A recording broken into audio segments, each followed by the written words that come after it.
Cerita sebelumnya di part 1, Pak Darto masuk ke rumah tua itu demi mencari kebenaran di balik kengerian yang terus menghantuinya. Mula-mula lewat aroma bangkai, lama-lama lewat mimpi aneh yang menjadi nyata. Lalu penglihatan seram yang membuatnya semakin yakin kalau segala kengerian ini menjadi semakin tak terkendali, makin brutal. Dan ia pun tahu kalau ia tak mungkin bisa menghindar. Teror ini akan berakhir atau... Ingat, imajinasi takkan berhenti meski kamu mencoba lari. Selamat merayakan dunia imajinasi.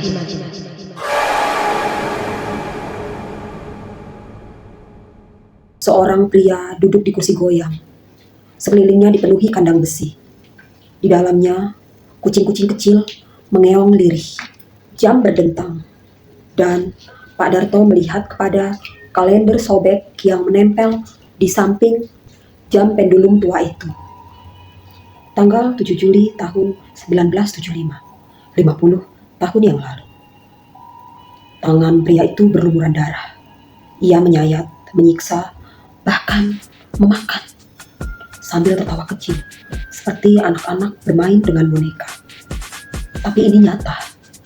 Jeritan dan tangis kucing memenuhi seluruh ruangan. Suara itu menusuk sampai ke tulang. Lalu semuanya menghilang.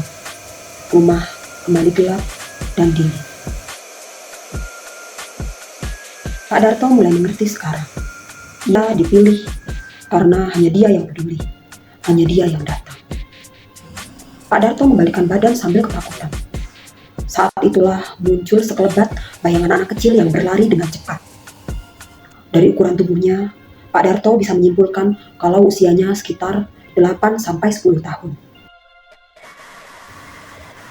"Hei, siapa kamu?" teriak Pak Darto, menggema. Tapi kosong, tak ada jawaban. Tiba-tiba suara berisik cakaran kucing terdengar menggerus-gerus di plafon. Awalnya lirih, tapi makin lama terdengar semakin perih dan merintih. Pak Darto lari ke ruang tamu, menggapai gagang pintu untuk keluar. Tapi tubuhnya justru terpelanting ke belakang. "Ah!" teriaknya. "Tolong!" Tapi pertolongan itu tak pernah datang. Dalam nyeri tak tertahankan, Pak Darto mencoba untuk bangkit dan berdiri. Namun ia berhenti. Derap langkah kaki seseorang terdengar dari kejauhan, menapak di lantai kayu. Tok, tok, tok. Pak Darto melayangkan pandang ke segala arah. Tapi hanya ada kegelapan di mana-mana. Dan dalam kegelapan yang merajai seluruh rumah itu, muncul suara gema yang berbisik. Suara anak kecil.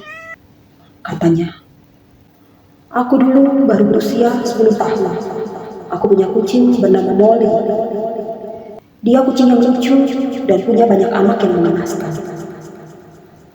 Setiap hari pukul 5 sore kami selalu bermain di halaman rumahku ini. Aku bahagia, tapi ayahku..." Kemudian suara itu terisak, menangis, pilu. Lalu diam, sepi. Pak Darto memberanikan diri untuk menyapa. Siapa kamu?" Ia gugup ketakutan. "Di mana orang tuamu? Di mana ayahmu sekarang? Apa yang kamu inginkan dariku dan istriku? Tolong, jangan sakiti kami."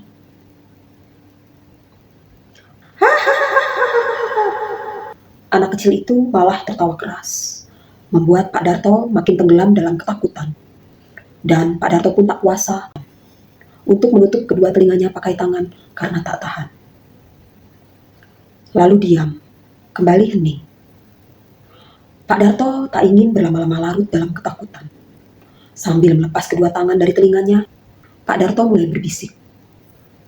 "Halo?" Pak Darto sadar betul kalau apa yang dihadapinya itu bukanlah anak kecil biasa. Sama sekali bukan anak kecil biasa seperti yang seharusnya. Maka Pak Darto berujar dengan gugup. "Aku tak ingin mengganggu, tapi mungkin istriku merasa cemas di rumah. Maka tolong izinkan aku untuk kembali ke rumahku di seberang sana.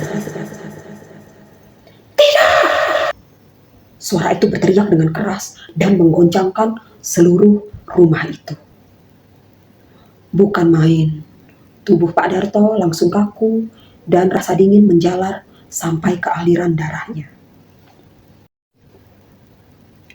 Mata tua Pak Darto berkeliling. Seharusnya pupil matanya itu sudah dapat beradaptasi dengan kegelapan dan mulai mampu melihat sekitar meskipun hanya samar-samar. Tapi nyatanya, kegelapan itu sungguh-sungguh menelan penglihatannya, seolah-olah dia memang telah menjadi buta.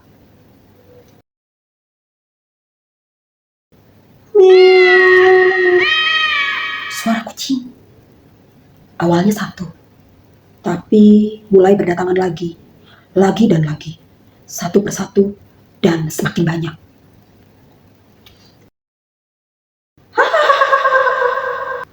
Anak kecil itu kembali tertawa dalam gema di antara suara berisik kucing-kucingnya. Lalu terdengar suara alunan musik, melodi masa lalu, seperti musik lawas yang sering didengar oleh Pak Darto di masa kecilnya dulu. Rasanya Pak Darto seperti bernostalgia, tapi di waktu dan tempat yang tak semestinya. Anak itu terisak lagi.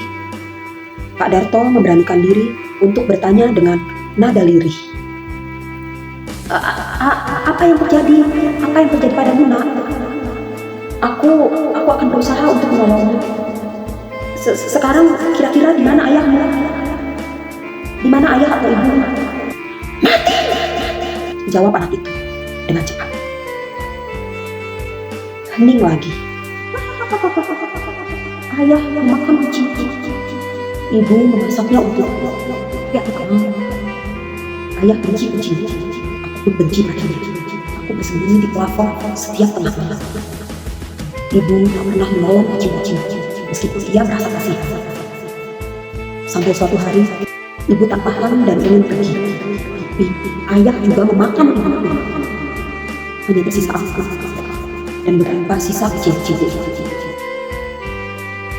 Hening, bisu lagi. Pak Darto merasa semakin lemas. Ia hanya berharap bisa pulang, tapi matanya terkatup pelan-pelan.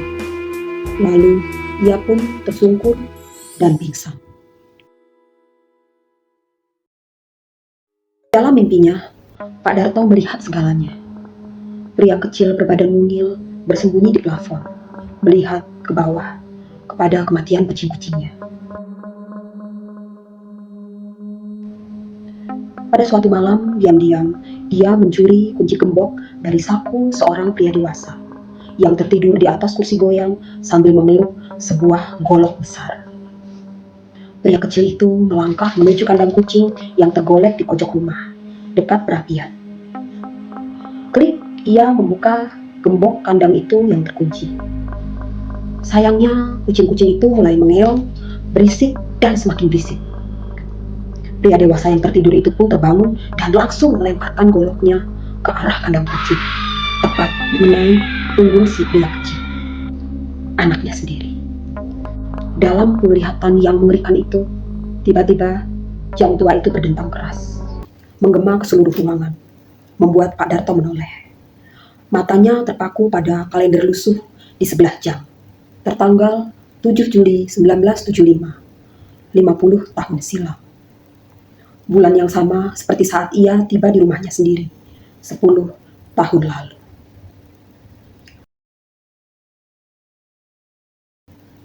Pak, suara Bu Darto menggoncang-goncangkan tubuh suaminya. Mata Pak Darto terbuka perlahan-lahan. Wajah istri tercintanya itu sungguh mampu membuatnya merasa tenang dan aman. Bau bangkai sudah tak pernah tercium lagi. Tapi Pak Darto masih terus dihantui oleh mimpi-mimpi itu. Belakangan dari mimpi yang sering datang kepadanya hampir tiap malam, ia pun tahu, setiap 10 tahun sekali, pria kecil malang itu akan kembali.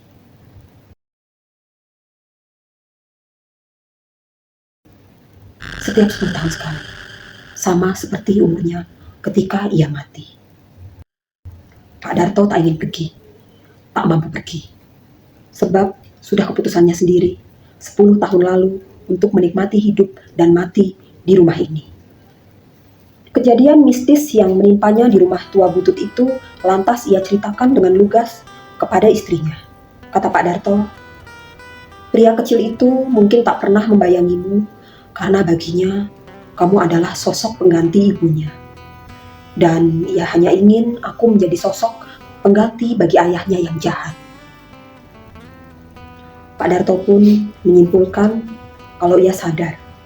Ia tertolong bukan hanya karena keberanian, tapi juga karena ia peduli. Hatinya tak pernah memalingkan diri saat dihantui. Pria kecil itu sudah lama mengawasi Pak Darto dan istrinya yang rela meluangkan diri di masa tua untuk membersihkan pekarangan rumah itu. Rumah jagal terkutuk yang penuh dengan dosa. Bayangan pria kecil itu bukan hantu jahat. Ia pun bukan sekedar korban yang terabaikan, tapi juga penjaga rahasia. Dan ia hanya butuh seseorang untuk melihat, agar arwah-arwah bisa merasa tenang. Mendengar segala perkataan suaminya itu, Bu Darto hanya terdiam dan menitikkan air mata. Sejak malam itu, bau bangkai memang tak pernah datang kembali. Tapi entah 10 tahun lagi. Pak Darto berharap, saat pria kecil itu kembali menghantui 10 tahun lagi, ia dan istrinya sudah mati.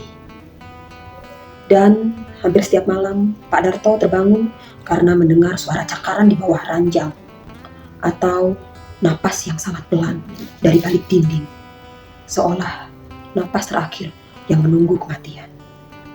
Sebagian arwah memang telah pergi, tapi kelak pasti kembali. Apa yang kita dengar malam ini mungkin hanya sekedar cerita, tapi ingatlah, terkadang cerita bisa menyentuh sesuatu yang nyata. Sampai jumpa di video-video selanjutnya.